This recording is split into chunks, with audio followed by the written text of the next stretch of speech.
మనకి మన వాళ్ళు లేదా మన శత్రువులు ఈ బేసిస్ మీదనే నడుస్తుందా? లేకపోతే ఏం జరుగుతుంది? ఇప్పుడు విజయసాయిరెడ్డి కుమార్తె అక్కడ రిసార్ట్లు కట్టడానికి విశాఖ దగ్గర కట్టింది. లోపల దాకా పునాదులేసింది. దాని మీద రచ్చరచ్చ కోర్టు దాని మీద సీజ్ చేయడం, కోర్టులకు వెళ్ళడం, కోర్టు కూడా ఆగ్రహించడం, అదంతా పడగొట్టమంటం, చివరికి ఆమె దగ్గరే డబ్బులు తీసుకోమంటం, ఇదంతా జరిగింది. ఇప్పుడు ఇక్కడ బాపట్ల దగ్గర ఈపురుపాలెం దగ్గర గత వారం 10 రోజుల నుంచి పెద్ద ఛానళ్లలోనూ బ్రేకింగ్లు వస్తున్నాయి. సరే, తెలుగుదేశం అనుకూల ఛానల్లో రావట్లేదు, లోకల్ పేపర్లో వేస్తున్నారు తప్పి. అక్కడ సముద్రం లోపలికి వేసేస్తున్నారు పునాదులు. అట్లాగే ఈవెన్ అక్కడ ఉన్నటువంటి రిసార్ట్ నిర్మాణానికి సంబంధించి ఎల్ షేప్లో కాలం ఉంటే దాన్ని కూడా మార్చి పడేస్తున్నారు.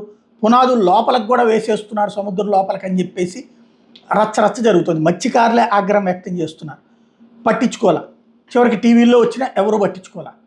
తాజాగా మత్స్యకారులు ఆగ్రహం వ్యక్తం చేశారు. కాలువ దాన్ని మార్చేస్తామంటే ఊరుకోము, ఎల్ షేప్లో కాలువ ఉండాల్సిందే, లేదంటే ఉద్యమం ఉధృతం చేస్తామని చెప్పి. కనీసం ఇప్పుడైనా చూస్తారు అసలు అదేంటి, సముద్రం లోపలికి ఓకేనా? అక్కడ ఇక్కడ రిసార్ట్స్ ఓకే అంటే అక్కడ మరి తప్ప ఎట్లా అవుతుంది? మన ప్రత్యర్థులు కాబట్టి తప్ప, ఇక్కడ మాత్రం రైటా?